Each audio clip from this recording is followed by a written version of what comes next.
If you really like animals, most people do, then this film might not be the easiest watch.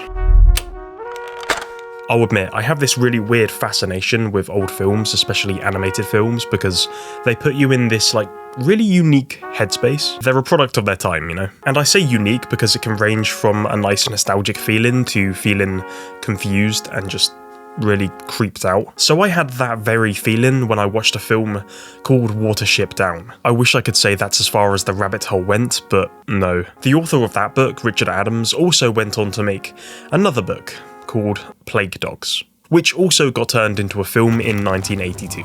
So do you think Richard moved on to nice, happy stories, you know, after killing a bunch of innocent, sweet, fluffy rabbits? No, of course not. I think I've got the plague. Oh my god. Plague Dogs is a film which fell into this catalogue of films I personally like to call "This was marketed to kids despite its innate ability to traumatise them." Really rolls off the tongue, that does. It tells the heartbreaking story of two dogs, Rolf and Snitter, who escape from a cruel laboratory and struggle to survive in the wild. While it's an animated film, it's also a dark and very serious story. I'll tear the white coats, damn white coats. And it makes you think a lot about how humans have treated animals. You're welcome, Wicked. So Rolf the Labrador is forced to endure tests where he is almost being drowned to death. Yep, this is the level. Man, there's something about seeing animals, you know, getting mistreated that, oh man, they're just innocent things. And seeing, like, this stuff happen to them is messed up. Even though it's an animation, okay? It hits hard. And the other dog, Snitter, is a terrier and has undergone brain surgery. So yeah, off the bat, it's pretty cheerful. We see the cruelty of the experiments and feel the dog's desperation. It's genuinely horrible. So Snitter, the Yorkshire Terrier, voiced by John Hurt, really wants to convince Rolf that the people in the white coats are not real masters. Primarily because they're carrying out horrific experiments as opposed to playing fetch or giving them nice treats. I'm not a bad dog. I don't think they do it because they think you're bad, Rolf. Who hates this damn place? Luckily, Rolf and Snitter manage to escape the lab from an incinerator and they flee into the wilderness. Yeah, that's right, they were gonna burn these dogs alive. I want every human being in this laboratory to suffer in painful agony. Their newfound freedom is exciting, but they're unprepared for life in the wild, and this sets up their journey and struggle to survive. I guess it's an interesting contrast between this and Watership Down, because in that film, the rabbits are kind of taken out of the frying pan and thrown into the fire. In Plague Dogs, yeah, it's kind of the opposite. They actually start in the fire, or technically water, which isn't great either. But the story is effectively them trying to get away from it. The dogs continue their attempt to survive on the moors, hunting for food and evading humans. So while they're trying to survive, Snitter is constantly trying to show Rolf that humans can be nice, and they come across a little farm full of sheep, and you see two cute little border collies, which I love because I have a border collie myself. And it's really funny because they all talk in these really strong northern accents, and it's like seeing this cute little border collie just... You don't own this place? Don't own it. And I'd like to know bloody does. There's just something funny to be about that, okay? you just don't expect it. But Rolf and Snitter are effectively ostracized even from their own kind because of their background and, you know, where they've come from. They don't really have a place to go because no one's going to take in these two random stray dogs. If I was in there, covered over, my head would be cool. So eventually they meet the Todd, a cunning fox who helps them navigate their new environment. It is a dog, isn't it? He's a thief. Now give over. Let's all be mates, no need for a Barney. The Todd is a great character because he's a bit of an enigma, and I find it funny that Rolf still holds a lot of prejudice to the fox, even after he's been treated so badly by humans. Like, come on, just give the fox a little bit of credit. He's kind of their only means of survival. And regardless of Rolf's feelings, the Todd still accommodates them. And one aspect of this film I absolutely came to love was the dialogue exchanges. The delivery the actors had with this script really gave itself to the emotional state of the animals. Oh, they're clever.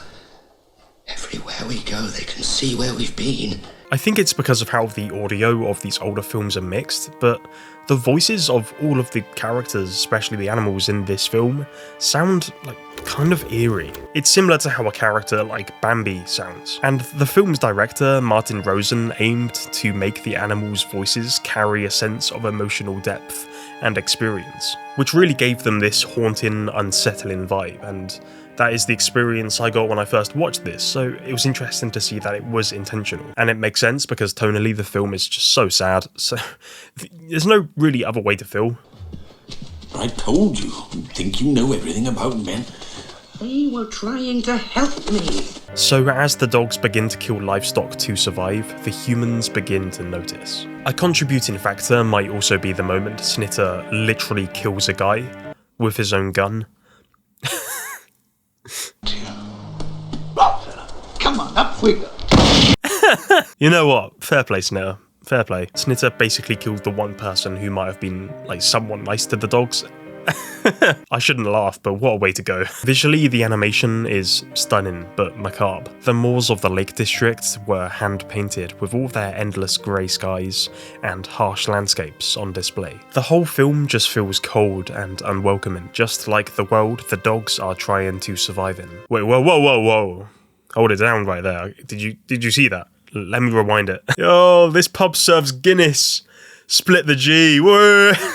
I need to stop making these jokes. I'm really trying my best to keep this film lighthearted, guys, but it's really hard. The animation also feels very real, especially the way the animals move and react. I remember the first time I tried to animate something, and that was just a nightmare. Like, what was this owl doing? Oh, God. But yeah, that made me appreciate the sheer amount of effort that was put into this film. Okay, frame by frame, getting all the hairs moving correctly, the muscles moving correctly. It's pretty impressive. Obviously, it's not perfect all the way through, but, you know, what can you expect of such a small team? And yet they still pulled off something which was incredible. A lot of the animation was also done through rotoscoping, which back then was a painstaking method involving tracing the motion of a subject in order to capture its movements in realistic detail.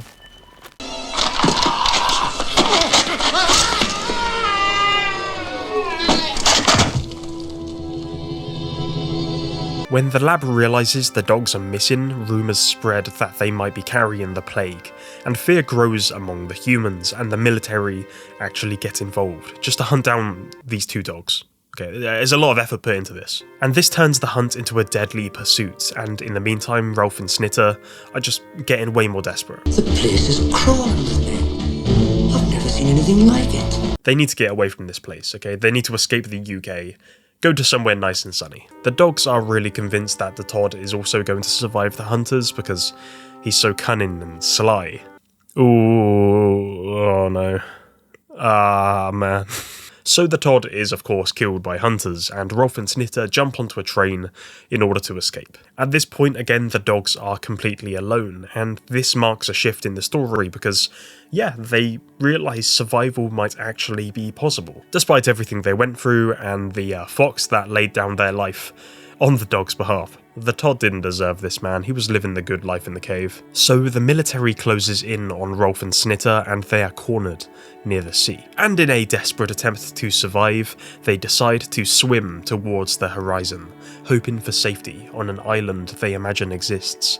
And it's a desperate and heartbreaking choice. So this is kind of when things go up in the air a little bit. The film ends in a really bleak way, with the dogs swimming in the ocean. Their wishful thinking makes us also hope that they make it to the island and survive, but this idea of a hopeful future is actually alluded throughout the film to be in Snitter's head. And it's just horrible seeing Rolf try to constantly convince Snitter that there is something in the horizon as they are drowning and dying from exhaustion. I think in this scenario, death is probably the better alternative to having to deal with humanity, and perhaps the island represents the afterlife, you know, somewhere better the dogs can be. Ironic though how the film starts with Rolf basically drowning and dying in the water, only to end with him basically drowning and dying in the water. I'm getting tired. I can't seem to In the original book, the dogs are actually saved by a fisherman, so if you want, you can spin it that way. You know, have a nice positive ending for yourself. Come out of the film feeling happy the dogs got away from this place and are living their best lives. You know, drinking cocktails on the beach,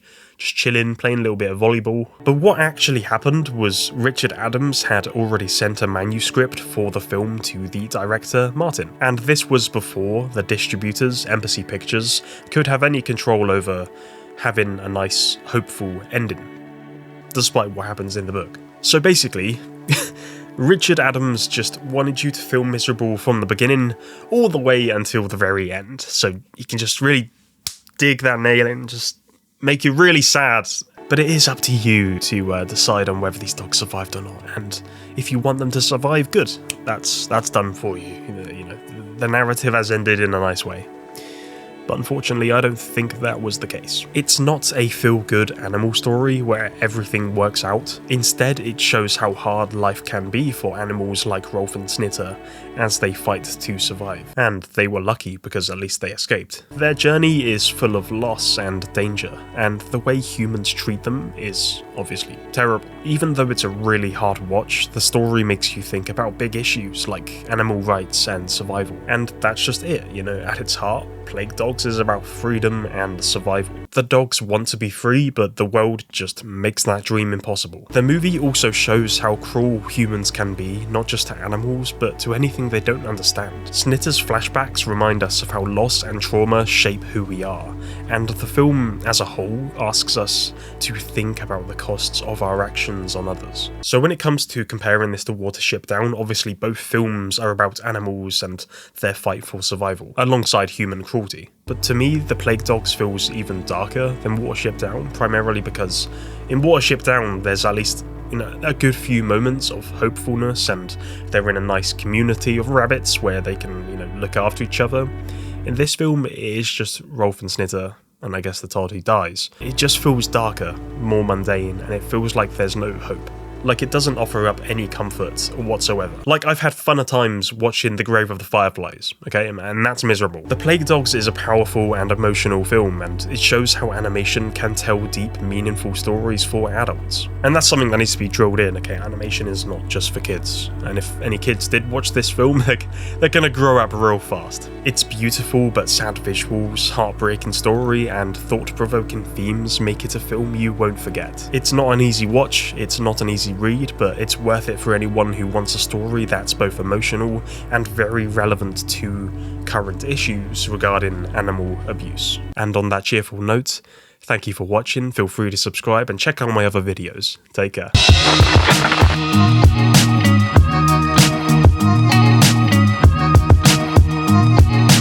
You can have Rolf and Snitter survive if you want, by the way, okay? They can still be alive. I just don't think they are.